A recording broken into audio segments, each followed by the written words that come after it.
बताइए आप कि आगे आपका जो मकसद क्या है? देखिए, अभी तो मेरा मकसद के बारे में हम क्या बताएं। सिर्फ हम एक बात जानते हैं कि हम पब्लिक सेवा करना जानते हैं, एक बेटा की तरह रहना जानते हैं।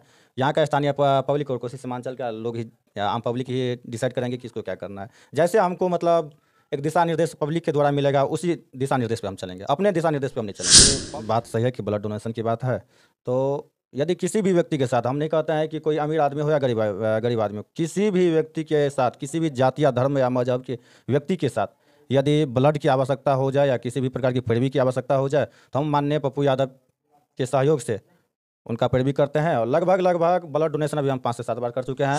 तो आज तक यदि ग्राम कचहरी का बात हो, पंचायती राज स्तर की बात हो, बहुत बड़ी से बड़ी समस्या हो या छोटी से छोटी समस्या हो, चाहे ज़मीनी विवाद हो या चाहे मारपीट का विवाद हो या चोरी का विवाद हो, कोई भी मामला है, आज तक हम थाना जाने नहीं दिया। हाँ, लेकिन एक चीज़ है, शराब वाला मामला को हम पैरवी भी नहीं करते हैं। यदि शराब की मामला हो, यदि शराब में कोई पी के पकड़ा गया या कोई शराब बेचता पकड़ा गया, तो उसका हम पैरवी तक भी करना नहीं चाहते। हम डायरेक्ट पहले हाथ जोड़ के क्षमा मांग लेते हैं कि इस चीज़ का हम पैरवी नहीं करेंगे। लेकिन यदि मारपीट का पैरवी हो गया, जमीनी चीज़ का हो गया, कोई भी मामला हो गया, अगर थाना जाता है, उसको हम थाना से वापस ला करके अपने स्तर से, जमीनी स्तर से या समाज के गणमान्य व्यक्ति को बैठा करके उस चीज़ को हमने करा। हेलो नमस्कार प्रणाम, मैं विजय कुमार भारती और आप देख रहे हैं बिहार पब्लिक न्यूज प्लस। अभी हमारी मौजूदगी सुपौल जिला के अंतर्गत किशनपुर प्रखंड के परसा माधोपुर पंचायत में है। और आपको बता दें कि हमारे साथ एक जाने माने जो कि छात्र अध्यक्ष भी रह चुके हैं निर्मली कॉलेज का, जन अधिकार पार्टी का, और जाने माने परसा माधोपुर पंचायत का जो है सरपंच भी है, युवा सरपंच है। और इनसे जानने की प्रयास करते हैं कि ये जो सरपंच बने हैं, आखिर इसका मकसद क्या था। पढ़ लिख कर और कुछ भी बन सकते हैं थे, लेकिन ये राजनीतिक में आना क्यों पसंद किए। सबसे पहले सतीश जी, हमारे न्यूज चैनल में आपका स्वागत है। जी, मेरे तरफ से भी बिहार पब्लिक न्यूज़ को बहुत बहुत धन्यवाद, बहुत बहुत हार्दिक बधाई। सतीश जी, एक बात बताइए कि आप एक युवा हैं, आप एक युवा होने के नाते पढ़ लिख के आगे और कुछ भी कर सकते थे, बहुत सारे ऐसे जॉब कर सकते थे। जी, एकदम कर सकते थे। और मेरा जब तक मैं आर्मी में सब कुछ निकाल भी लिए थे, मेरा फिजिकल मेडिकल सब एग्ज़ाम सब कुछ हो गया था। लेकिन अचानक मुझे लगा कि नहीं, मेरा घर ही सही नहीं है। मतलब आर्मी में सब कुछ होने के बाद आप मतलब जॉब क्यों छोड़ दिए? मेरा घर सही नहीं था, मेरे पंचायत का। आर्मी में जाके भी तो आप देश की सेवा कर सकते थे। जी, एकदम कर सकते थे, लेकिन मेरा इच्छा भी नहीं हुआ। जिस तरह से हम स्थिति देखे अपने पंचायत का, मेरा इच्छा नहीं हुआ कि मैं आर्मी का जॉब करूं। मुझे लगा कि नहीं, मैं एक जनता का बेटा, एक सेवक बन के ही समस्या का समाधान किया जा सकता है। मतलब पहले से भी आप मतलब जैसे छात्र अध्यक्ष भी रह चुके हैं, राजनीतिक में रह चुके हैं, जन अधिकार पार्टी से मतलब लगाव था आपका। तो कहीं ना कहीं आपका मकसद था कि पहले से हमें राजनीतिक में ही जाना। जी, मकसद था कि राजनीतिक में ही जाए। लेकिन जब हम अपना फिजिकल का भी तैयारी करते थे कि ऐसा भी मुझे लग रहा था, देखिए मैं एक ही स्तंभ पे नहीं था, मुझे ऐसा भी नहीं था कि मैं राजनीतिक में ही सक्सेस कर जाऊंगा या जॉब में ही। लेकिन जब आर्मी में हम सब कुछ तैयारी करना शुरू किए, तो मेरा जॉब भी निकल गया। फिर बाद में मुझे लगा, जिस तरह से पब्लिक का सपोर्ट मिलने लगा, हर चीज़ मिलने लगा, तो मुझे लगा कि नहीं, मैं जब हम घर आते थे, निर्मली में रहते थे और घर आते थे, तो लोगों की समस्या और रोना धोना सुन करके मुझे लगा कि मैं घर को पहले ठीक करूँ, उसके बाद में विचार किया जाएगा। इसलिए हम राजनीतिक में आए। और इलेक्शन चुनाव जीतने से पहले भी हम हमेशा हर समस्या को देखते थे, ब्लॉक तक होता था या जिला तक होता था, छोटी छोटी समस्या हो या बड़ी बड़ी समस्या हो, हर समस्या को लेकर हम जाते थे, प्रशासन के पास, पदाधिकारी सबके पास रखते थे और समस्या का समाधान करते थे। इसलिए मुझे लगा कि सभी पब्लिक का, मेरा मकसद भी नहीं था कि हम चुनाव लड़े, लेकिन सभी लोगों का कहना हुआ, गरीब बुजुर्ग लोग का कहना हुआ कि आप इलेक्शन लड़िए, सत्ता में आइएगा तो और पावर मिलेगा और हम लोग को भी सपोर्ट मिलेगा। इसलिए हम चुनाव लड़े। तो लगभग एक तरफा वोट से हम चुनाव जीते। मेरे अगेंस्ट में 6 कैंडिडेट था। कितना? 6 कैंडिडेट? जी, 6 कैंडिडेट था, मेरे लगा करके 7 थे। तो लगभग हम एक तरफा चुनाव जीते। पूरे पंचायत के पब्लिक को जो है सपोर्ट मिला हमको। तो देखिए, स्वाभाविक बात है, एक आर्मी के जॉब छोड़ करके एक युवा जब राजनीतिक में आते हैं, वो पंचायत चुनाव लड़ते हैं और पंचायत चुनाव एक बार में सफल होते हैं, उनकी बहुत भरपूर समर्थन के साथ वो चुनाव जीतते हैं। लेकिन इसका सपना एक ही था, अगर हम जॉब करते हैं तो सिर्फ हम अपने परिवार को जो है देखभाल कर सकते हैं, अगर हम समाज सेवा करते हैं तो पूरे पंचायत का हम अपने परिवार की तरह देखेंगे। ये मकसद था इनका। लेकिन आज एक युवा होने के नाते, एक सरपंच होने के नाते अपने पंचायत वासियों के लिए इतना किए, तो हो सकता है कल इससे ज़्यादा अगर अच्छा पोस्ट पे जाएंगे तो अपने पंचायत के लिए और कुछ भी कर सकते हैं। ये सोचने वाली बात है। ऐसा नहीं कि आप लोग कहेंगे कि गए हैं, इनका इंटरव्यू लिए हैं, फेमस करने की बात नहीं। जो हकीकत है वो दिखाना है, सच्चाई को दिखाना चाहिए। और जब तक सच्चाई नहीं देखेंगे जनता, तो जनता जागेगी कैसे। स्वाभाविक है, एक युवा जो हर संभव हर किसी के मदद में हमेशा जब ये अभी तो फिलहाल सरपंच है तो जनता की मदद कर रहे हैं, लेकिन सरपंच नहीं थे उससे पहले भी ये जनता का मदद करते थे, सुख और दुख में हमेशा साथ रहते थे, ये सच्चाई है। तो सरपंच जी एक बात आप बताइए कि आप जो सरपंच बने हैं तो अभी तक आप अपने पंचायत के लिए क्या कुछ किए हैं? देखिए, जहाँ तक आज तक यदि ग्राम कचहरी का बात हो, पंचायती राज स्तर की बात हो, बहुत बड़ी से बड़ी समस्या हो या छोटी से छोटी समस्या हो, चाहे ज़मीनी विवाद हो या चाहे मारपीट का विवाद हो या चोरी का विवाद हो, कोई भी मामला है तो आज तक हम थाना जाने नहीं दिए। हाँ, लेकिन एक चीज़ है, शराब वाला मामला को हम पैरवी भी नहीं करते हैं। यदि शराब की मामला हो, यदि शराब में कोई पी के पकड़ा गया या कोई शराब बेचता पकड़ा गया तो उसका हम पैरवी तक भी करना नहीं चाहते। हम डायरेक्ट पहले हाथ जोड़ के क्षमा मांग लेते हैं कि इस चीज़ का हम पैरवी नहीं करेंगे। लेकिन यदि मारपीट का पैरवी हो गया, ज़मीनी चीज़ का हो गया, कोई भी मामला हो गया, अगर थाना जाता है उसको हम थाना से वापस ला करके अपने स्तर से, ज़मीनी स्तर से या समाज के गणमान्य व्यक्ति को बैठा करके उस चीज़ को हम निपटारा अपने कर देते पंचायत हैं। में ही खत्म कर जी, आज तक एक भी एफआईआर होने नहीं दी है पूरे पंचायत में। देखिए ये है युवा शक्ति, जो कहते हैं ना इंसान आजकल जो आप पंचायत में देखे होंगे बहुत सारा सरपंच बन जाते हैं, चुनाव लड़ लेते हैं, जीत जाते हैं, लेकिन वो कुछ करते नहीं है, भली बाटी बैठे रहते हैं। पता चलता है कि मतलब सरपंच 1-2 रुपया लेकर के पंचायत का थाना भी चल जाता है मैटर। लेकिन ये एक युवा सरपंच होने के नाते ये शक्ति है कि एक पढ़े लिखे जिम्मेदार व्यक्ति हैं और सरपंच की जो गरिमा होती है वो समझते हैं कितना पावर होती है। एक थाना अध्यक्ष से भी ज़्यादा पावर होती है, एक जज के बराबर पावर होती है। लेकिन एक सरपंच होने के नाते अभी तक पूरा जो है अपने पंचायत में एक भी मामला को जो है वो थाना नहीं पहुंचने दिया है। ये होती है सरपंच की गरिमा, ये होती है सरपंच की पावर, इसे कहते हैं सरपंच। जानते हैं एक युवा है, आज सरपंच है तो इतना कुछ कर रहे हैं। बाद बाकी ये भी जानते हैं कि आपके गांव में जब आप चुनाव में राजनीतिक में नहीं आए थे तो आपकी गांव की जो स्थिति थी वो सुन रहे हैं कि बहुत गड़बड़ था, मतलब रोड नहीं थी, मतलब बहुत सारी समस्या थी कि जनताओं को उत्पन्न होती थी, उस पर कहाँ तक मतलब जो है सो सही हुआ है?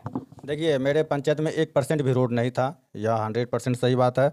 जब से हम चुनाव जीते हैं, यहाँ के पब्लिक के सहयोग से और सभी के सहयोग से, गणमान्य व्यक्ति के सहयोग से, यहाँ के स्थानीय पदाधिकारी सबके सहयोग से लगभग 75% रोड अभी तक में बन गया है। कहीं कहीं पे जगह बाकी है तो वहाँ भी काम शुरू है। हम लोग सड़क को लेकर के पटना तक, हाईकोर्ट तक भी गए और जहाँ तक हुआ अपने घर से पैसा लगा करके, खर्च करके, आप लोग भी जानते हैं कि कितना खर्च हो जाता है इस सब चीज़ में, करके आज जो है लगभग काम 75% कर दिया है और काम जो बचा खचा है वो भी हो रहा है। सोच सकते हैं, आप लोग भी जानते हैं कि एक सरपंच का काम क्या होता है, लेकिन अपने पद से हट करके भी जो समस्याएं होती है जनता की वो करने की हमेशा प्रयास करते हैं, चाहे अपने घर से क्यों नहीं इसका पैसा लग जाए, हमेशा करने की प्रयास करते हैं। लेकिन एक बात और है कि कम से कम ये 4 से 5 बार ब्लड डोनेट कर चुके हैं और न जाने कितने का जान भी बचा चुके हैं। लेकिन जानने की प्रयास करते हैं कि आखिर ये ब्लड डोनेट करने का जो है ये प्रयास क्यों करते रहते हैं। हमेशा किसी का जो मतलब कोई हॉस्पिटल में हो तो वहाँ पहुँच जाते हैं, ब्लड डोनेट करते हैं। हालांकि ब्लड डोनेट करना बहुत ही अच्छी बात है, लेकिन सतीश जी कहीं भी मतलब फ़ोन आते हैं या कॉल आते हैं तो ये हमेशा तत्पर रहते हैं ब्लड डोनेट करने के लिए। ऐसा क्या इसका जो है सो परिपक्व है और क्या इसके जो है सो अपने दिमाग में ऐसा क्या आ रहा है कि हम हमेशा जो है कोई भी पेशेंट के लिए, कोई भी जो व्यक्ति अगर मर रहा हो तो वहाँ सुख और दुख में खड़ा रहते हैं? क्या कहना चाहेंगे इस पर आप? जी, यदि बात सही है कि ब्लड डोनेशन की बात है तो यदि किसी भी व्यक्ति के साथ, हम नहीं कहते हैं कि कोई अमीर आदमी हो या गरीब आदमी हो, किसी भी व्यक्ति के साथ, किसी भी जाति या धर्म या मजहब के व्यक्ति के साथ यदि ब्लड की आवश्यकता हो जाए या किसी भी प्रकार की पैरवी की आवश्यकता हो जाए तो हम माननीय पप्पू यादव के सहयोग से उनका पैरवी करते हैं और लगभग ब्लड डोनेशन अभी हम 5 से 7 बार कर चुके हैं और ब्लड जरूरत पड़ेगा तब हम ले लेंगे, ऐसा नहीं करते। यदि आवश्यकता होता है तो तुरंत ब्लड बैंक जाते हैं। मेरा यदि ग्रुप मैच करता है तो डायरेक्ट दे देते हैं, ग्रुप मैच नहीं करता है तो हम तुरंत ब्लड जो है एक्सचेंज करके देते हैं। यदि बात रही पैरवी का और मदद करने की, तो कोई भी अगर पेशेंट हो, कोई मरीज की समस्या हो या कोई भी समस्या हो तो उस समस्या को हम देखते हैं पैरवी करके, मैं पप्पू यादव जी के जरिए हम पैरवी करके और किसी भी और भी नेता सब हैं उनके जरिए पैरवी करके उसका जो है समाधान करते मतलब हैं। जहाँ से भी हम पैरवी करके अपना समाधान करते जी, हैं। समाधान तो सोच सकते हैं कि युवा, कहावत है कि युवा जब जब भी देश में आया है ना तो परिवर्तन हुआ है और युवा ही परिवर्तन ला सकता है। युवा ही वो मतलब क्रांतिवीर हैं कि वो क्रांति ला सकते हैं। इसीलिए हम सबों को जो है ना बदलने की प्रयास किया जाए, ना कि अंगूठा छाप कर वोट दे देते हैं। कहीं ना कहीं जो उसको जो हम लोग चुन करके लाते हैं तो वो स्वयं का विकास करते हैं। क्या जनप्रतिनिधि, हमेशा हम यही देखते आए हैं, हम लोग भी इतने बड़े हो गए हैं और हम लोग भी पत्रकारिता क्षेत्र में हैं, लेकिन देखते हैं जब आदमी चुनाव जीत के आते हैं तो वो जनता की विकास नहीं करते, वो स्वयं का विकास में लग जाता है। बात सच्चाई है कि नहीं सर? जी, एकदम सच्चाई है और मैं हर जनता से और आम पब्लिक से भी आग्रह निवेदन हाथ जोड़ के प्रार्थना करेंगे कि वह पढ़े लिखे लोग को वोट दे, पढ़े लिखे व्यक्ति को अपना प्रतिनिधि बनाए और पढ़े लिखे में भी उस व्यक्ति को बनाए जो व्यक्ति अपने परिवार की तरह पंचायत की समझे और पूरे पंचायत को अपना घर समझे। उस व्यक्ति को वोट दे और उस व्यक्ति को ही प्रतिनिधि बनाए ताकि उसका समस्या का समाधान कर सके और अभी के तौर में होता क्या है, जो अंगूठा छाप रहता है बन जाता है प्रतिनिधि। ठीक है, यदि महिला सीट है तो महिला को लड़ा देता है, डील करता है पति। आवश्यकता रहता है महिला का, लेकिन डील करता है पति, और पति भी मूर्ख रहता है।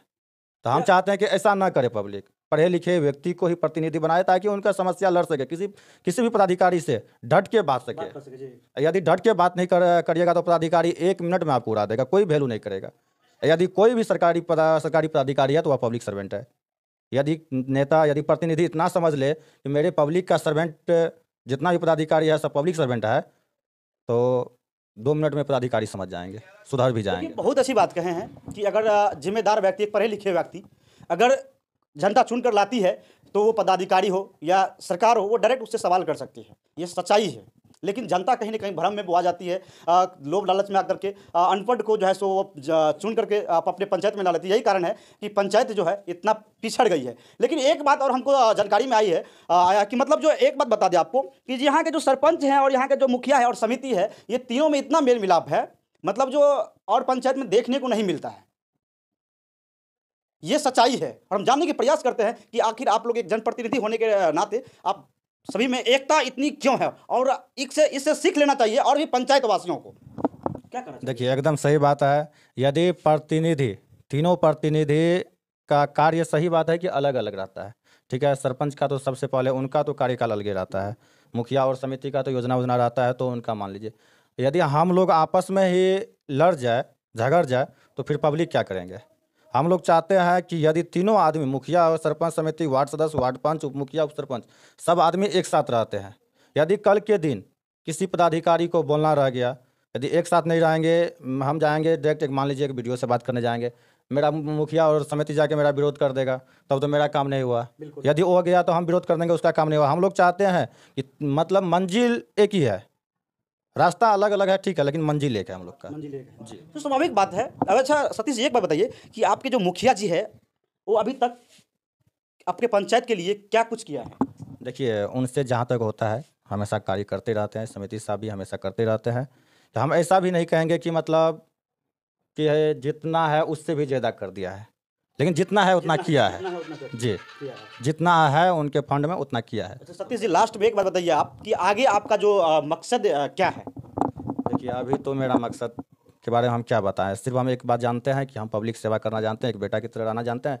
यहाँ का स्थानीय पब्लिक और कोसी सीमांचल का लोग ही, आम पब्लिक ही डिसाइड करेंगे कि इसको क्या करना है। जैसे हमको मतलब एक दिशा निर्देश पब्लिक के द्वारा मिलेगा, उसी दिशा निर्देश पे हम चलेंगे, अपने दिशा निर्देश पे हम नहीं चलेंगे। पब्लिक हमको दिशा निर्देश दिए, सरपंच लड़े से चुनाव लड़िए, हम सरपंच से चुनाव लड़े और हमको बनाए। आगे अगर दिशा निर्देश देंगे कि नहीं मुखिया से लड़ जाइए, विधानसभा लड़ जाइए, जिला परिषद लड़ जाइए, लोकसभा लड़ जाइए, उनके दिशा निर्देश पे हम चलेंगे। चलिए, बहुत अच्छी बात कहें कि अगर जनता जो कहेगी हम उस दिशा में हमेशा चलने का प्रयास करेंगे, और हमेशा जो जनताएं हैं उनका जो जनता है उसको हम अपने परिवार की तरह समझते हैं और सुख और दुख में हमेशा साथ रहते हैं। और बात बाकी जो हमारे साथ जो अभी आप देख रहे थे, एक युवा सरपंच जो कि परसा माधवपुर पंचायत के हैं, और इनका जो है कार्य बहुत सराहनीय है, क्योंकि नाम भी बहुत मतलब चलते रहता है कि इसके पंचायत में एक युवा होने के नाते फर्स्ट बार चुनाव लड़ा है और फर्स्ट बार में 1500 प्लस वोटों से इन्होंने विजय प्राप्त किया। ये बहुत कहीं ना कहीं बहुत ही खुशी की बात है हम लोगों के लिए कि एक युवा जो आज अपने पंचायत के लिए इतना किए, तो आज सरपंच है तो कल कुछ और भी हो सकते हैं। और बाद बाकी मेरा ये प्रयास आप लोगों को कैसा लगा कमेंट करके जरूर बताइएगा। तब तक के लिए जय हिंद, जय भारत।